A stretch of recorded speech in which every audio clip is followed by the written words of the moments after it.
Hello everyone, welcome to aspirant exam studio. मैं विजय ठाकुर अपने channel पर आप सभी का स्वागत करता हूं। आज की हमारी क्लास सीटेड बाल विकास कुछ सिद्धांत पर बेस्ड है और कुछ इंपॉर्टेंट क्वेश्चन इससे तहत आप देखोगे।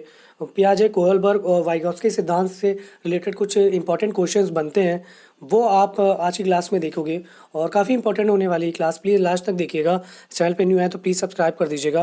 जैसा जैसा रिस्पॉन्स रहेगा वैसे मैं आगे की वीडियोस भी आपको देता रहूँगा इंपॉर्टेंट क्वेश्चंस से रिलेटेड। और 21 जनवरी को आपका पेपर है और सीटेट का, तो जूनियर प्राइमरी जो भी हो आपका अच्छे से तैयार करिए, ताकि क्योंकि यूपी में तो भले मौका ना मिले, लेकिन यूपी के बाहर अदर राज्यों में वैकेंसी भर भर के आ रही है, तो आपको वहाँ मौका ज़रूर मिलेगा। तो लगे रहिए, तैयारी करते रहिए। चैनल पे न्यू तो प्लीज़ सब्सक्राइब कर दीजिएगा। चलिए स्टार्ट करते हैं क्लास आज की। पियाजे, कोहलबर्ग और वाइगॉत्स्की के सिद्धांत पे कुछ महत्वपूर्ण क्वेश्चन चलिए देखते हैं। पहला क्वेश्चन देखते हैं क्या है। पहला क्वेश्चन है, बालकों की सोच अमूर्तता की अपेक्षा मूर्त अनुभवों एवं प्रत्ययों से होती है, ये कौन सी अवस्था है? तो इस अवस्था को 7 से 12 वर्ष की अवस्था कहा जाता है। और इसमें जो मूर्त चीज़ें हैं, मतलब आपके मस्तिष्क में चीज़ें बनने लगती हैं, आप कोई चीज़ सोचते हो, उसका अनुभव आप करने लगते हो और सोचते हैं हाँ ये कोई चित्र है। दूसरा क्वेश्चन देखते हैं, जब वयस्क सहयोग से सामंजस्य कर लेते हैं तो बच्चों के वर्तमान स्तर के प्रदर्शन को संभावित क्षमता के स्तर के प्रदर्शन की तरफ प्रगति क्रम को सुगम बनाते हैं। इसे क्या कहा जाता है? समीपस्थ विकास क्षेत्र कहा जाता है। आप किसी बड़े की सहायता से जब अपनी चीज़ें करने लगते हो और आपकी प्रगति है क्रम वाइज बढ़ने लगती है, तो अच्छा होने लगता है सब, तो उसे ही समीपस्थ विकास का क्षेत्र कहा जाता है, क्योंकि आप बड़े की संगति से अच्छा कर रहे हो सीखकर। उसके बाद हम थर्ड देखें तो वाइगॉत्स्की के अनुसार, इसी सेकंड का ही एक देखिए थर्ड क्वेश्चन है वो, वाइगॉत्स्की के अनुसार समीपस्थ विकास का क्षेत्र क्या है? यहाँ समझिएगा, ये इंपॉर्टेंट है इसीलिए मैंने लिया है। डायरेक्ट क्वेश्चन सीटेट में नहीं आता है, आपको समझना पड़ेगा कि ये वर्ड किससे रिलेटेड है, इसीलिए मैंने ये टॉपिक लिया है जो इस क्वेश्चन के अंदर आपको मिलेगा। कुछ कुछ इंपॉर्टेंट वर्ड जैसे समीपस्थ विकास क्षेत्र हो गया। इससे देखिए, बच्चों के द्वारा स्वतंत्र रूप से किए जाने सकने वाला कार्य तथा सहायता के साथ कार्य के बीच का अंतर होता है। जब वो खुद काम करे और जब किसी वयस्क के सहायता से कुछ काम करे, उसके बीच का जो अंतर है वही समीपस्थ विकास का क्षेत्र कहलाता है। चलिए नेक्स्ट देखते हैं, वाइगॉत्स्की के अनुसार कौन सा कारक बच्चों के सीखने में महत्वपूर्ण भूमिका पर बल देता है? तो ये सामाजिक है। वाइगॉत्स्की सामाजिक विकास सिद्धांत से संबंधित है। चलिए नेक्स्ट देखते हैं, बच्चों के बौद्धिक विकास की 4 विशिष्ट अवस्थाएं की पहचान किसके द्वारा की गई थी? तो पियाजे ने बताया था। पियाजे ने एक वर्ड दिया था स्कीमा, जिससे चीज़ें बढ़ना बिगड़ना उन्होंने बताया था होता है। इसी में ये अनुकूलन, संगठन और समष्टिकरण, ये सारी चीज़ें उन्होंने वर्ड्स बताए थे। उन्होंने इसी को डिफाइन करने के लिए 4 अवस्थाएं बताई थी: संवेदीगामक, पूर्व संक्रियात्मक, मूर्त संक्रियात्मक और औपचारिक, जिसे हमें अमूर्त भी कहा जाता है। तो चारों अवस्थाएं, पहली 0 से 2 साल, 2 से 7 साल, 7 से 11, 11 से 15 थी। चलिए नेक्स्ट देखते हैं, नवीन जानकारी को शामिल करने के लिए वर्तमान स्कीमा में बदलाव की प्रक्रिया क्या कहलाती है? तो ये समायोजन कहलाती है। पियाजे के अनुसार विकास की पहली अवस्था के दौरान बच्चा सबसे बेहतर किस चीज़ से सीखता है?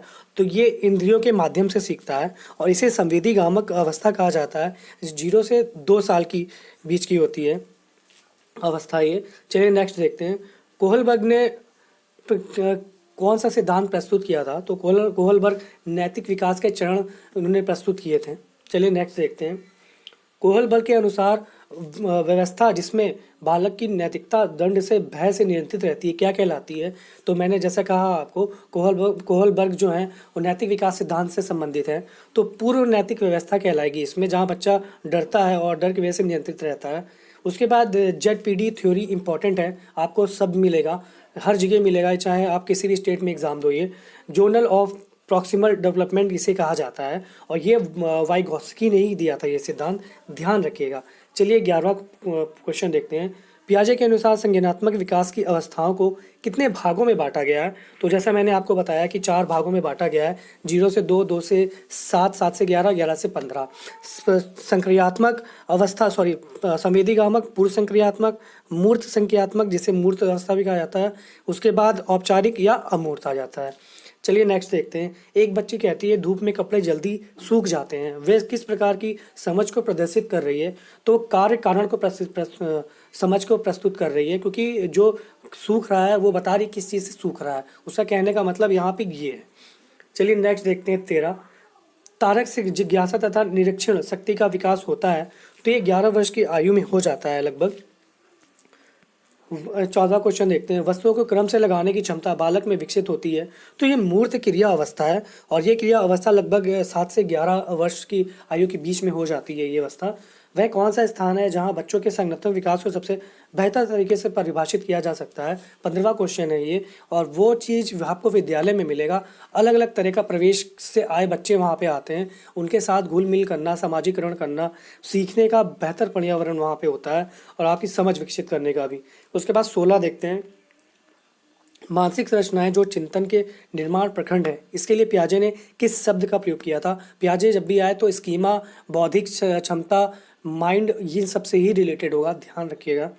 कोहलबर्ग के विकास सिद्धांत किससे संबंधित है? तो नैतिक विकास के चरण इन्होंने बताए थे। हमें क्या करना चाहिए, हमें किस चीज़ पे दंड मिलेगा, किस चीज़ पे व्यक्ति दंड के कारण अच्छा करने लगता है, कब उन्हें पुरस्कार देके सम्मानित करते हैं, ये सारी चीज़ें जो हैं दंड विधान और नैतिक बातें, ये सब कोहलबर्ग के ही सिद्धांत में आएंगी आपको। चलिए नेक्स्ट देखते हैं। पियाजे के संगठनात्मक विकास सिद्धांत में अमूर्त तर्क एवं परिपक्व नैतिक चिंतन किस अवस्था की विशेषता है? तो ये है औपचारिक संक्रिया अवस्था की विशेषता है ये। चलिए 19वां देखते हैं। पियाजे के अनुसार क्या व्यक्ति के संज्ञानात्मक विकास को प्रभावित नहीं करेगा? तो पियाजे ने भाषा पे कुछ ज़्यादा नहीं कहा था। भाषा पे आपके वाइगॉस्की आ जाते हैं, सामाजिक और भाषा पे। उसके बाद चलिए 20 देखते हैं। मानव के ज्ञानात्मक विकास की मूर्त संक्रिया अवस्था में सामान्यतः किस आयु काल को शामिल किया गया है? तो मूर्त संक्रिया अवस्था, ये थोड़ा सा रिपीट हो गया है। 7 से 11 की अवस्था होती है। मूर्त मतलब आप चीज़ें देखते हो, फील करते हो, हाँ ये जैसे मूर्ति आपने देखी, छुई, फील की, इस टाइप वाली चीज़ें सामने आंखों के सामने जो रहेगा उसको आप देख के फील करते हो। 21, रोहित ने राकेश के डेस्क से पेंसिल ले ली और उसको वापस रख दी क्योंकि उसे पकड़े जाने पर सजा मिलने का डर था। तो यह कोहलबर्ग के किस स्तर को बताता है? तो ये पूर्व परंपरागत स्तर को बताता है। उसके बाद परंपरागत से स्तर आ जाता है, फिर परंपरागत स्तर आ जाता है। आपका 3 कैटेगरी डिफाइन है और उसके अंतर्गत भी कुछ चीज़ें बताई गई हैं। ये क्वेश्चन है इसलिए सिर्फ मैं यही बता रहा हूँ आपको।